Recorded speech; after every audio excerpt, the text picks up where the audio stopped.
পুরি বানাই। পয়লা বলছে যে কেমন লাগে, আমি খাইয়ে দেখেন। পরে দিলাম একটা, হ্যাঁ বলছে একটা পুরি দেন, দিলাম একটা। অনেক খাইতে খাইতে 40টা পুরি খেয়ে পারেন। দেখছো কত মজা, 40 পুরি খাইয়ে ফেলছে। হ্যাঁ না পুরি কিন্তু আসলেই মজা, আমিও খাইয়ে দেখছি, অনেক মজা। আপনি ওরে বাবা কি বলে 40 পুরি। চলেন আজকে মামা কোথায় পুরি বানায় আর কিভাবে বানায় সব দেখিয়ে দিব, আর আমরা মানে খেয়ে মজা পেয়েছি কিনা সেটাও জানিয়ে দিব। তো যাই হোক, আসসালামু আলাইকুম বন্ধুগণ, আমাদের সাথেই থাকেন। চলে যাচ্ছি মামার পুরি খাইতে।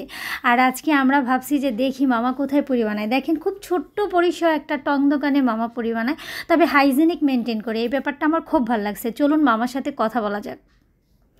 তো যাই হোক, আমি যখন ভিতরে ঢুকলাম মানে মোটামুটি খুব ভালো সব কিছু, খুব টাটকা, এই ব্যাপারটা আমার অনেক ভালো লাগছে। তারপর মামার সাথে কথা বলে যা জানলাম। বিকালেই ভাজেন না? না, সকাল 10টা থেকে। কয়টা পর্যন্ত থাকে? সকাল 10টা থেকে রাত 8টা। ও, পুরিগুলো তো মজা, চলে এখানে চলে আলহামদুলিল্লাহ। আমার পুরি যে খাবে ইনশাল্লাহ আসবে। আমরা কই থেকে আসছি জানেন? কোথা থেকে? জয়দেবপুর থেকে, শুধু পুরি খাওয়ার জন্য। আমার দোকানেই ছিল জয়দেবপুর। ও আচ্ছা। ওইখানে আমার পুরি মুহূর্তের থেকে নিশ্চয়, কিন্তু ওইখানে ভাঙার পরে আর বসার সুযোগ পাই নাই। পরে 1 বছর পরে আমার এখানে অনেক বছর হয়ে গেছে। পুরিটা আমার দোকানদারি সেলের পুরি। আমি 30 বছরের লাইনে এই ব্যবসা, বিদেশ করছি 12 বছর।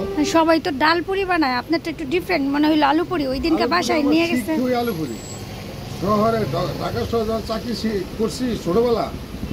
কাজ আলু পুরি 1 বস্তার মতো আলু পুরি করছি, 5 বস্তা, 1 বস্তার মতো 3 গাড়ি।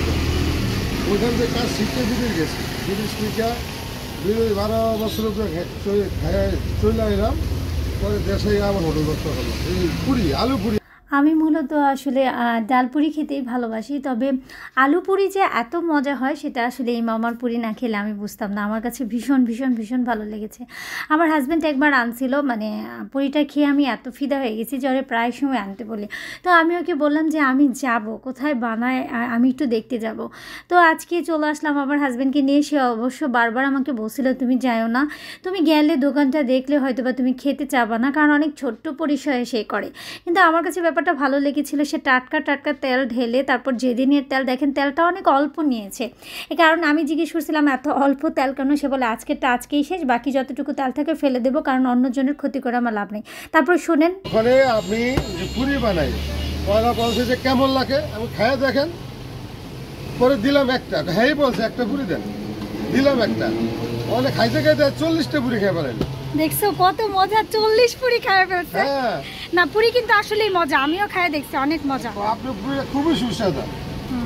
তখন আমি বললাম দেখেন, রেগুলার আসে, একদিন পর পরে আসে। ইনশাআল্লাহ সৎভাবে ব্যবসা করলে আসবেই। না আমার ব্যবসা চলে কি, কিন্তু ভেজাল না খাবার আমার দোকানে নাই, আর বাসি খাবার রাখিও না। আচ্ছা, এইটা ভালো লাগলো। আচ্ছা টেস্ট করে দেখো তো কেমন।